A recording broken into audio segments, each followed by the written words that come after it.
Қаланың қым-қуыт тірлігінен бір уақыт қол үзіп, құрысқан денесін жаттықтыруға аттанған біздің екінші кейіпкеріміз. Ол бүгін әдеттегідей сүйікті жұмысына фитнес залға асыққан. Сәлем достар, есімім Ақбар Жармағанбетов. Әр күнім осы жаттығу залдан басталады.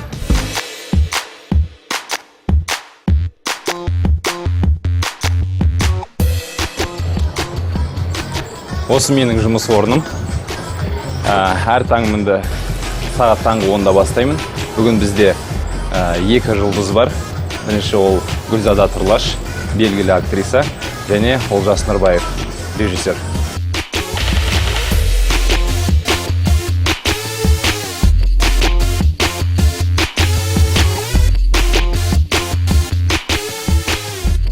Шыны керек, көбісі сәнге қарап келеді негізі.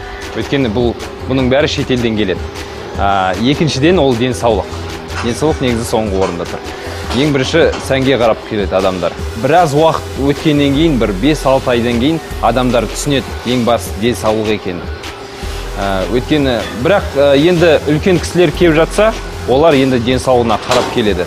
Ал бұлай жастар, мысалы жұлдыздар, олар енді ең басты сәнді қояды ең бірінші орнына. Өйткені камераның алдында ол түсірілімдерде жақсы әдемі бітім болу керек. Мен негізі бөле қоймаймын адамдарды. Бұл жұлдыз, бұл жай адам, онымен онша жұмыс істемеймін деп. Мен адамдарды етіп бөлмеймін. Әр адамға өзімді жаны салып жұмыс істеймін. Ең басты сол.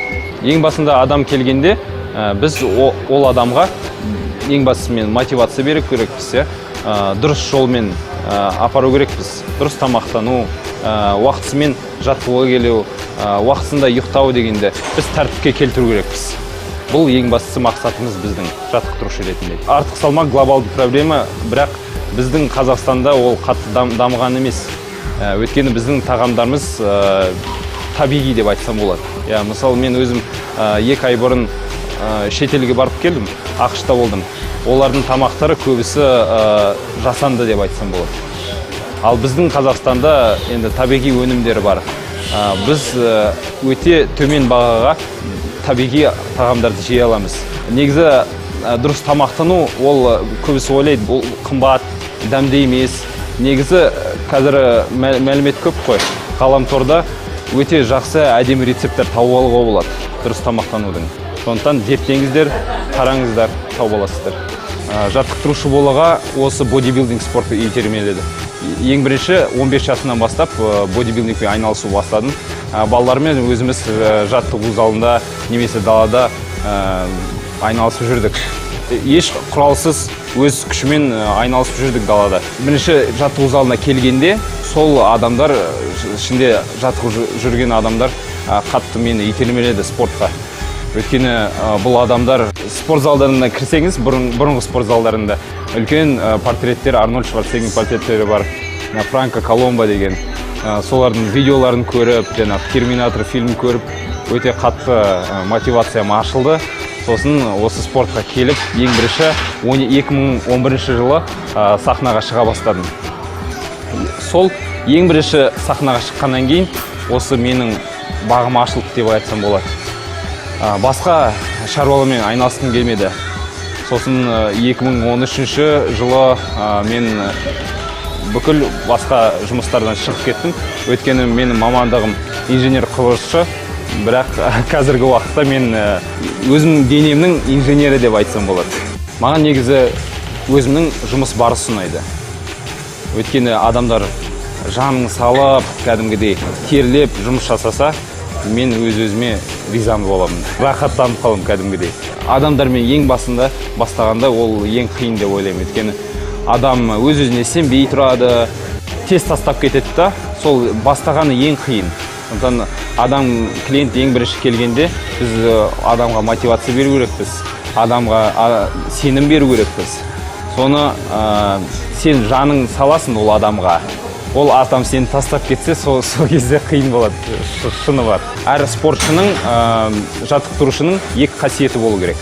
Ең бірінші ол рух, екіншісі өз-өзіне сенім. Негізі кішкентай кезімнен өте аурушаң бала болдым. Көп ауыра бердім. Жиі мені шешем ауруханаға жатқызатын, өйткені денсаулығым өте төмен болған. Сондықтан өзімді спортқа әкелдім. Ең бірінші спортым ол дзюдо болды. Өзім тығылып, әке-шешеме білдірмей, осы дзюдомен айналысып жүрдім. Өзім күш қуатымды көтерем деп.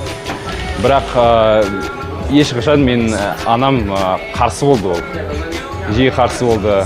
Осы мектепке келіп, жоқ, бұл бала спортпен айналысуға болмайды, бұның денсаулығы жоқ деп жиі айтатын маған. Бірақ мен қалыспадым. Мен сондай, маған бірдеме болмайды десе, мен оны бастап жасаймын. Сондықтан 11 жастан бастап күреспен және гимнастикамен, сосын қол соқпасымен айналысу бастадым. Сол мені өте денсаулығымды көтерді, иммунитетім көтерілді. Және де осы үлкен спортқа жол ашты деп ойлаймын. Кішкентай кезімнен сондаймын. Өзім бірнеше түрлі спорттармен айналыстым, психологиямен де айналыстым, кітаптарды оқуға ұнатамын. Сондай өзім ішім, жаным сондай әр салаға ауыса береді, сондай бар. Бірақ қазіргі уақытта енді бодибилдинг мен үлкен өміріме мотивация береді. Өмірімнің мәні деп айтсам болады. Негізі басқа салаға бет бұруға ойым болды.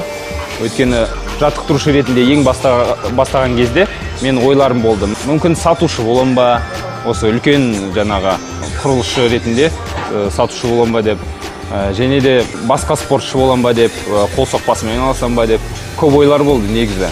Бірақ осы бодибилдинг менің мотивациямды ашты деп ойлаймын. Сосын қазіргі уақытта енді ойлары бар. Мүмкін 1-2 жылдан кейін басқа салаға кету мүмкінмін. Өйткені маған өзіме адамдармен жұмыс жасауға өте қатты ұнайды. Бұл психология деп айтсам болады.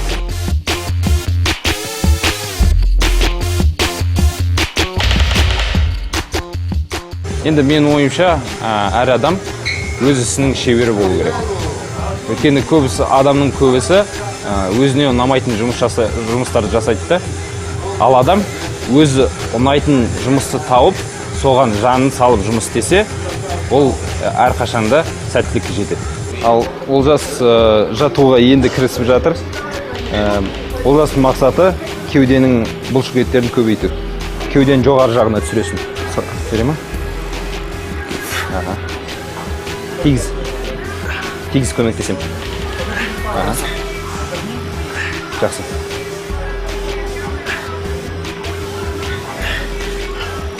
Керемет. Так, 4 бар. 1, 2, 3. Тағы біреу. 4. Жақсы.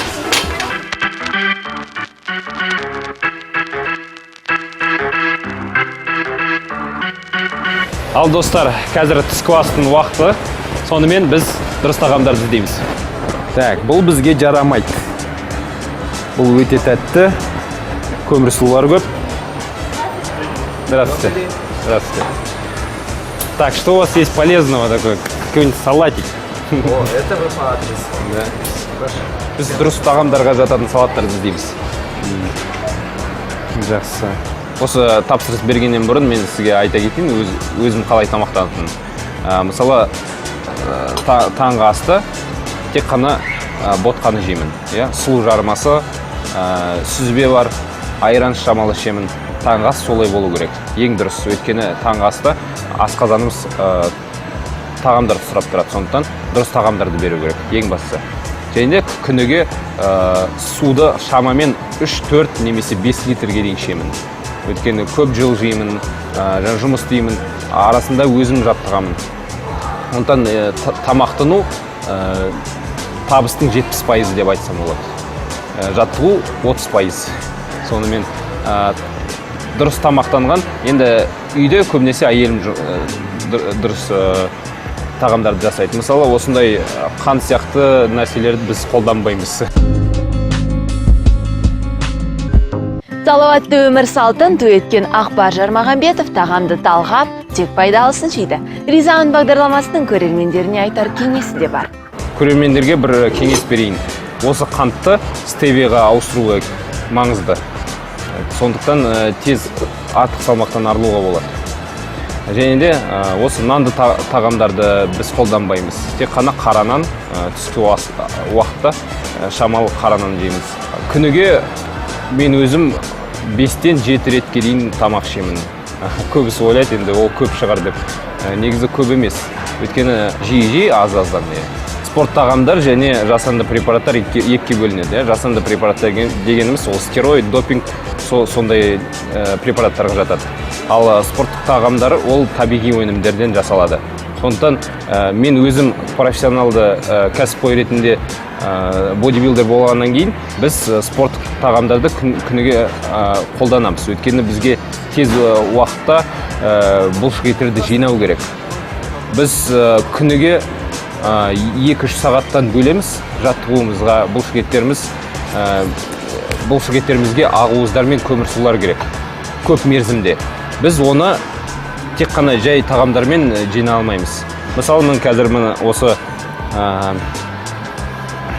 өте әдемі және дәмді салат бердім семгамен. Бұл балық өте пайдалы ағзаға.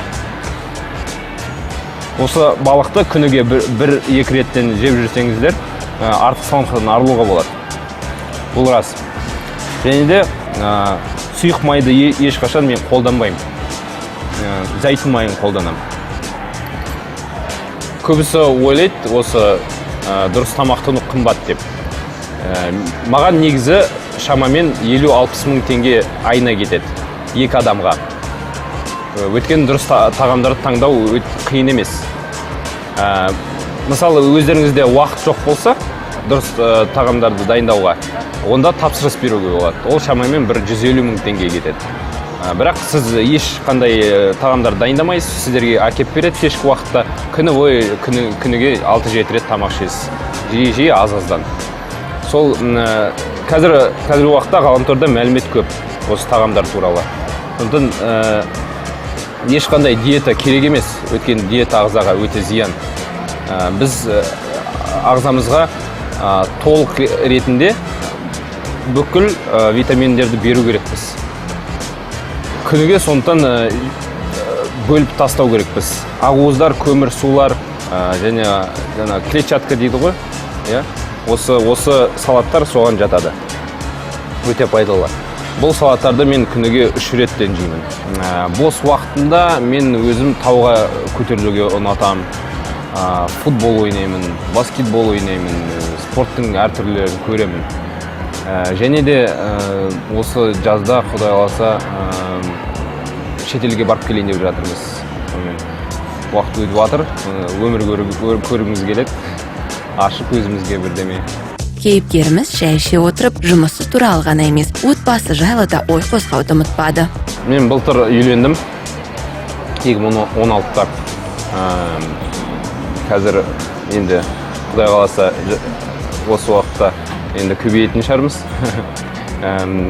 Семьямызда тағы менен басқа інім бар.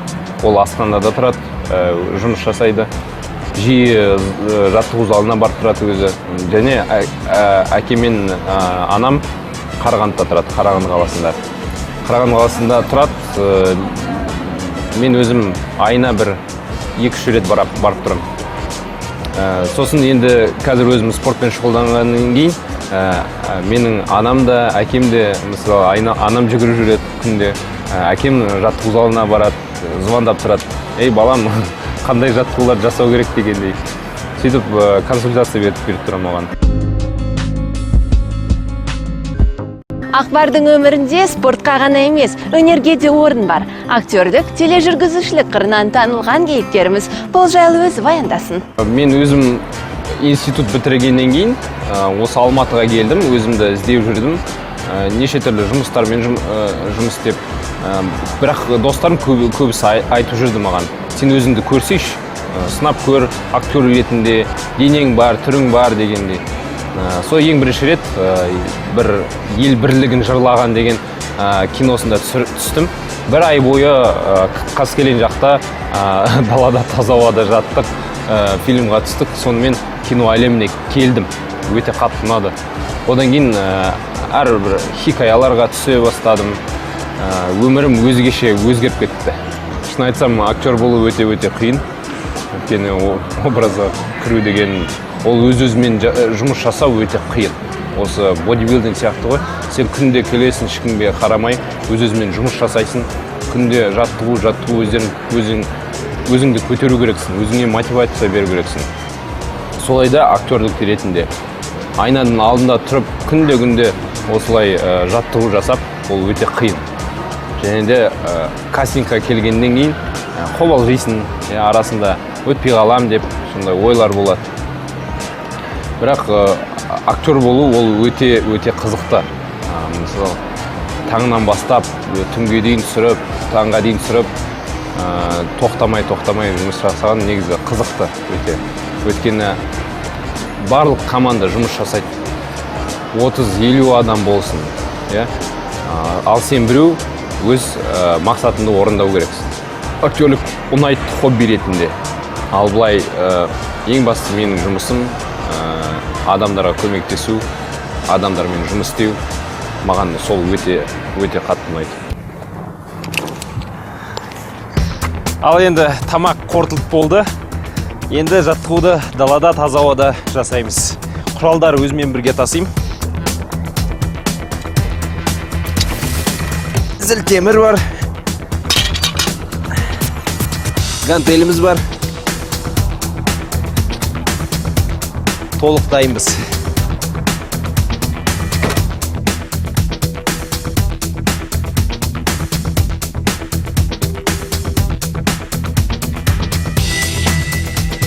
Ал енді жаттығуды бастамас бұрын бір 10-15 минут жүгіріп аламын.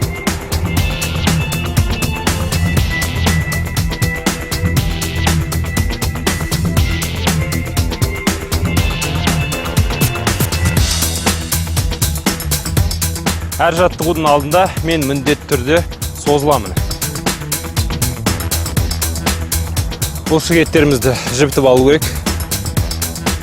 Басымыздан бастаймыз да аяқтың созылуымен бітіреміз. Жан-жаққа қарай. Енді аяқтарымызды созамыз.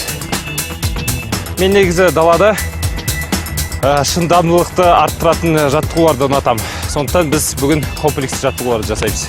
Комплекс жаттығулар бізде 4 түрінен тұрады. Ол тартылу және брусья және тағы 2 жаттығу бар. Сіздер қазір соны көресіздер.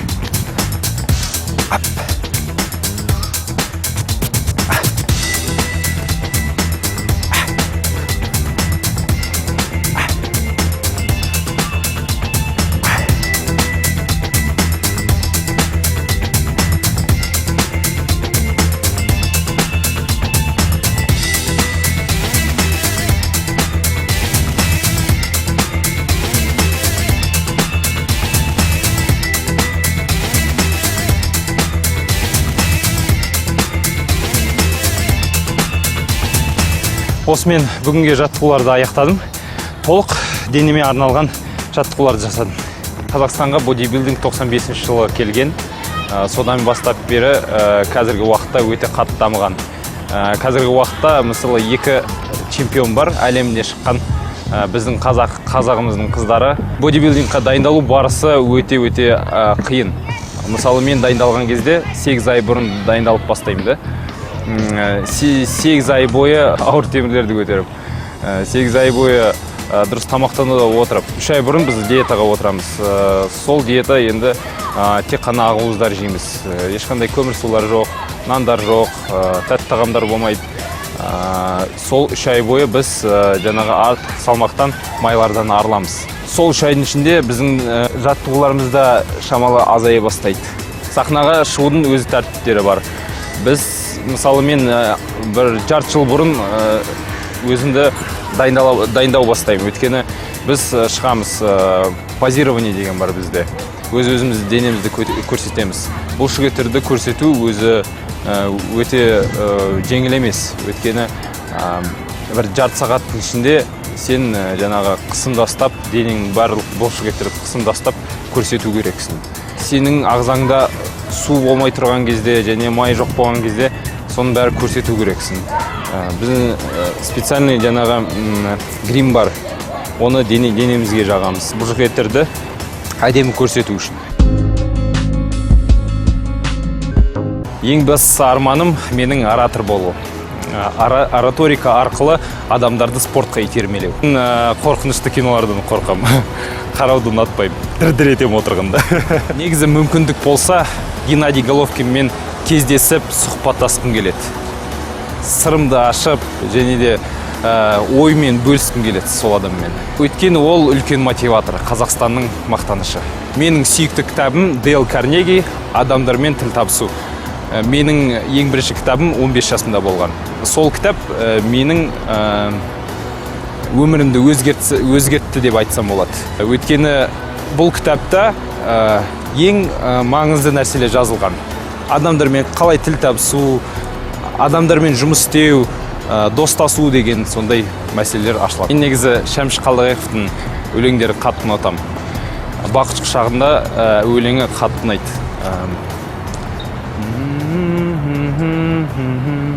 Кел билейік кетпе менің қасымнан, қызғалдағын таң нұрымен ашылған. Сезім шіркін ақ жаңбырға ұқсайды, Алматыда жаңа жауын басылған. Жұмысыма, өміріме өте қатты ризамын. Алла тағалаға мың да бір, миллиондаған алғыс.